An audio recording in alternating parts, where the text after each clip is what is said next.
Hello everyone, welcome to Rem's channel.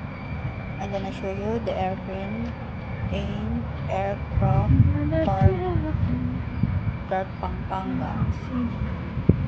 This is named Lockheed 233 Shooting Star, also known as the T-Bird.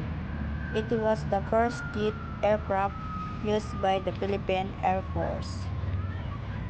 Uses pilot training used to the train new pilots how to fly jets. It has two seats, one of the student and one for the instructor.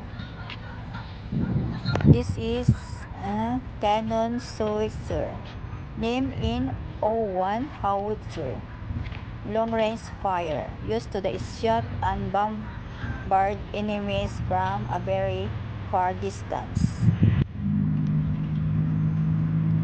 This is a Bear UH-1 is Europeus, commonly known as Tihui. It has one of the most famous helicopters used by the Philippine Air Force and Army. Named both F-8 Crusader, it is the supersonic fighter aircraft used by the Philippine Air Force before, known as the last gunfighter because it relied heavily on the canyons. Thank you for watching. God bless.